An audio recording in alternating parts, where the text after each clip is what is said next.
Welcome back aboard Blurred Force One with your boys Mo and Lottie. And today we're going to review Gen V Episode 5. It's entitled Welcome to the Monster Club and it's coming to you from Amazon Prime Video. So, what did we think about it? And should you be watching? And before we get into the review, get down there, hit like on this video. Lottie, they left us with a big old cliffhanger at the end of the last one, and that was they were trying to rescue, the crew was trying to rescue Sam or stop Sam from murdering an evil doctor, and then next thing Maria's waking up next to Jordan in some bed, and that was the stinger. So this one follows immediately after, and everyone's like, what the hell happened? Oh, we had a wild ass weekend. I don't remember what the hell's going on. Someone's been screwing with our memories.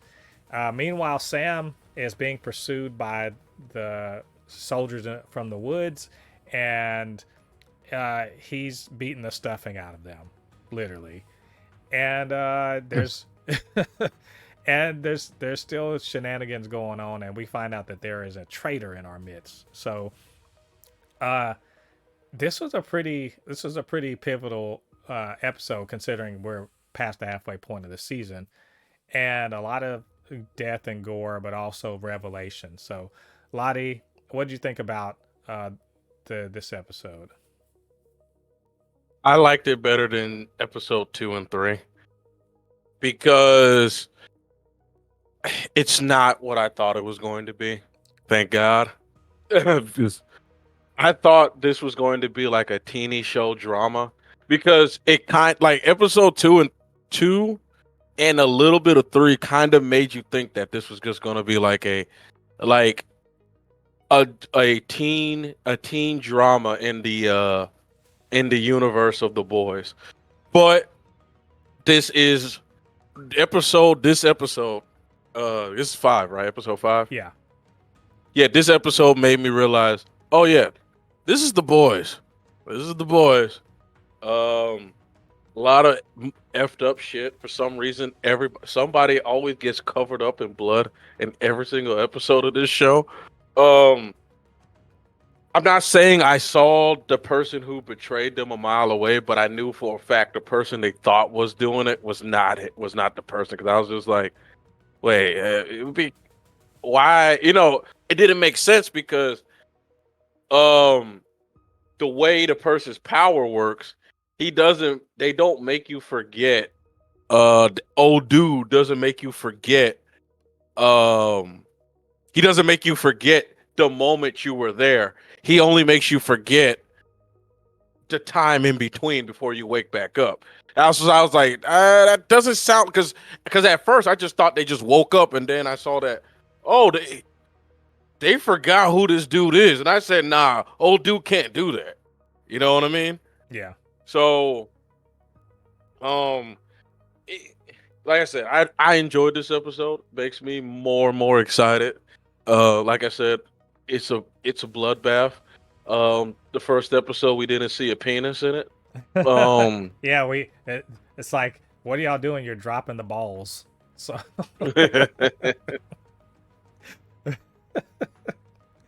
but yeah, I liked it. yeah, I thought the episode was it was fine. Like, I have to be honest, like, I knew halfway through the episode I didn't sit up, I didn't go, oh holy shit, none of that through the episode. I thought it was good, and there was a lot of world building and setup and everything, but it was missing something for me. I don't know, I can't even tell you what the hell it was. Didn't feel gripping, I guess you could say.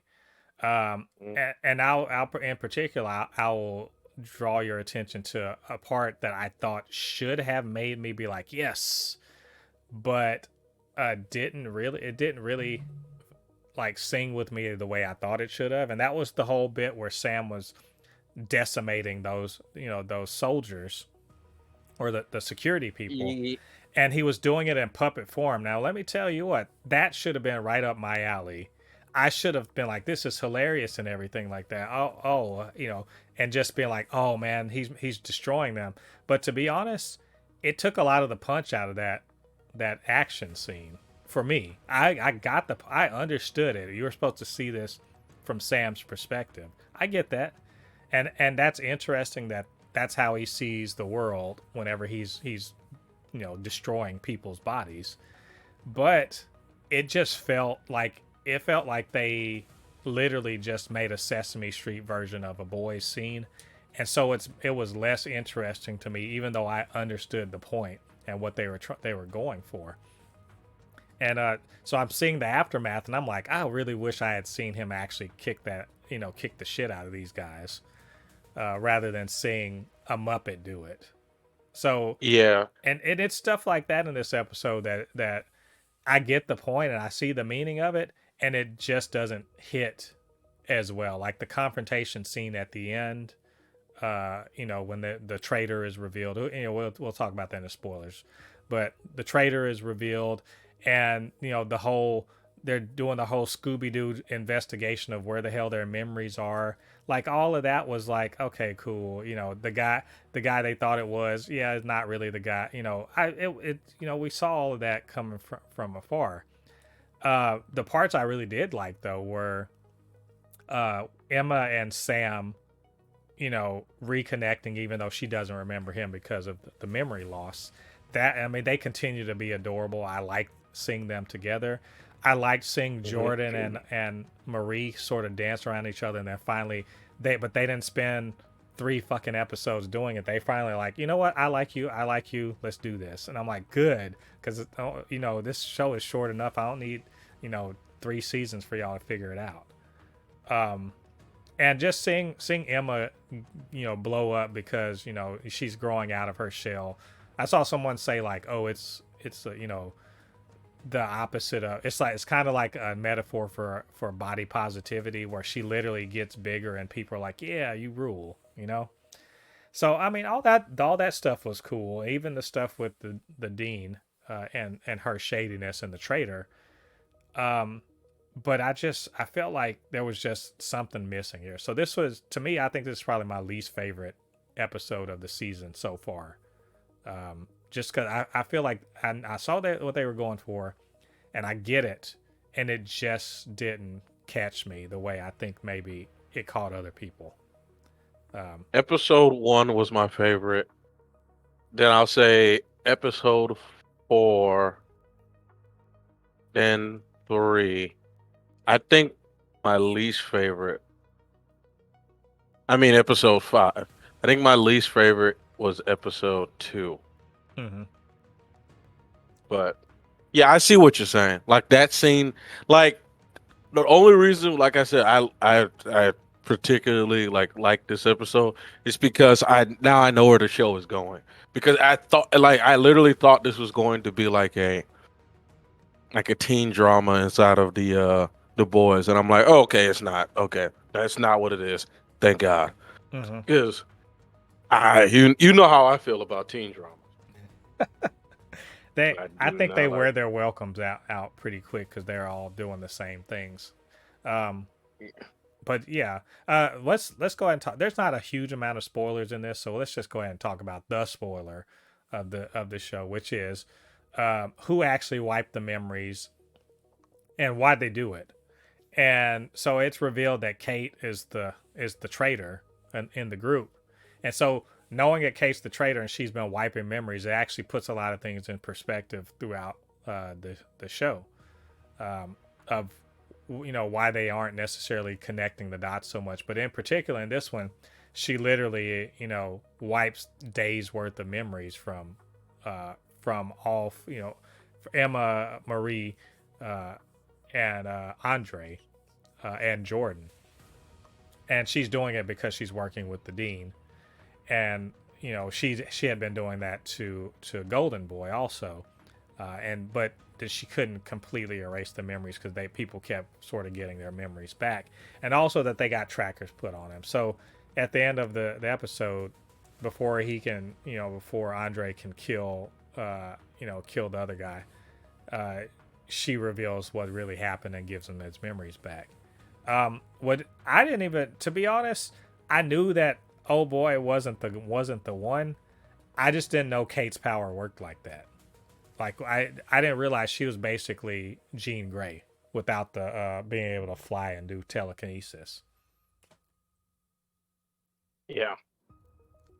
It's yeah, she could pretty like remember I told you that almost every character, almost all of the main characters, they're all like their own version of OP. Yeah. Like every character in this show has their own version of OP. You got a dude that's pretty much Magneto, but it doesn't have to be metal. Actually, is it? I think it is metal, isn't it? Oh, he's just he is just telekinetic. He's got like, Professor X Jean Grey level telekinesis, basically. Yeah. So it's like it's ridiculous. Like they're all pretty much like every single one of these like people they're broken. And honestly, I'm just honestly thinking in my head, they could have killed like when now I think about it, they could have killed Golden Boy, but on the other side. Again, each episode, Marie's the black girl, right? Again, Yeah, yeah. the name's she just shows how broken her powers are. She can look in your bloodstream and just say, "Oh, there's something wrong." Oh, what she say? I can. Oh, your period's coming next week. I'm like, what? What? It's she, just like, oh, she already showed she can blood bend, right? She already showed she can basically blood bend. Now she can look through your body and see if there's she found a tracker in her own body because of the way the blood was flowing around it. I mean, like, what can't she do with blood? Pretty much is the question. And like the thing is, it's not even her blood. She's been using her powers in the dumbest way. If she could actually go and like just cut other people and then just use their blood. Like it doesn't have to be her blood. It's anybody's blood. So it's interesting. We're seeing her slowly figure out what she can actually do. Which I mean, that's cool, but was it cool enough to make this episode better? Not really. you know, the Kate reveal though, man, I was like, well, that shit makes sense. It would have to be somebody on the inside to sort of, keep Golden Boy at bay and keep everyone, under control. And the fact is, like, she's a liar, so her lies are basically catch up with her in this. But we find out that is she a bad guy though, Lottie? Because I feel like she's not. no. Yeah, there's no bad guys. There's really no bad kids in this show. Which is strange to me. I really thought that they were going to be like, oh, they're just like the ones in the 7. They're just like younger. But literally, we have the worst person is the guy that sort of date rapes people. And I don't even know if you can call it date rape because he literally he's like you consented or whatever. So it's sort of date rape, but it's sort of like not because you just don't remember giving consent. You know what I'm saying? It's weird. It's this weird. Like he was even sort of justifying himself. He may be the worst person in the show. Everyone else is cool. Well, and also that influencer girl, she sucks too. But everyone else is just like they're just a regular decent person. And Kate was doing it a bad thing for a good reason.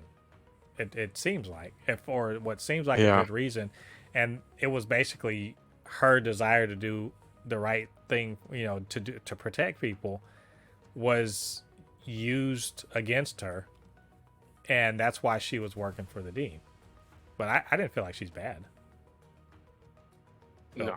Which may be a part of the reason why this episode just doesn't hit right, which is there's no real villain. I mean, there's a villain, but we're not confronting them in this, and there's a revelation. But the person that we know, if we had not seen her scenes with the Dean, would we have felt the same way about what she had, when she was revealed as the traitor? I think since we know her motivations, it's hard to feel like Andre is justified, right? It's hard to feel like any of them have justifiable anger because we know what's really going on. Yeah. Fucking what's it called, man? It's just Vought are just some dicks, man. They'll have your friends betray you. They will do anything, man. And then you got They showed her in episode, what was it, episode 1, and she's just like figure it out, and I'm just like, you. Yep, the dean don't play. Oh yeah, I There, forgot. Wait, no, wait. There's one bad character. Don't forget the guy who just can't help himself but fuck a hole. well, I mean, yeah, but he's a grown up. I'm talking about the students. Oh, the students. There's Okay. not really a bad guy amongst them. Like the worst of them is that social media girl because she's a fucking tool. And then who else? Which of the kids are bad? Nobody. So like even to the point like actually every character, even the ones that aren't really involved in the main story, like the invisible guy, and they're all right. They're just all right, Mm. which I think may be purposeful because it's supposed to. You keep calling this Gen Z, but that's a fair call because this is supposed to be, I think, a stand-in for Gen Z and who they are. As they're getting older, and Mm-hmm. so showing that hey, not only are they aware of their, or they're aware of the origination of their powers and everything. They're a lot more, I guess, socially aware. They're a lot more conscious of things that are going on, and they're just less shitty. And I think that's a good parallel. Probably, maybe they went for that. So, but I think that was really the only spoiler in this episode. Like I said, I thought the episode was fine. It had some really good points. It had some good character development, but it just didn't grab me. And Lottie liked it a lot more than I did. So, but anyway, those are our thoughts on this episode. What did you guys think about it? What did you think about what we had to say? Get down to the comments section, leave your thoughts there. And of course, you can always hit us up, supernotfunnyshow@gmail.com or at supernotfunnys1 on Twitter. And while you're down there, do us a favor, hit like on this video, subscribe to the channel, and hit that notification bell. And that will help grow the channel and help more people to see videos just like this one. All right, thanks for joining us. Come back next week. We're going to be talking about episode 6 of Gen V. We're speeding to the conclusion of this season. So come back and join us for that. Until then, I've been Mo, your commenter extraordinaire on all things pop culture, joined by the anime expert, video game designer, and lover of all things superhero, my good friend Lottie. And we'll see you guys on the other side of the thread. Peace. Peace.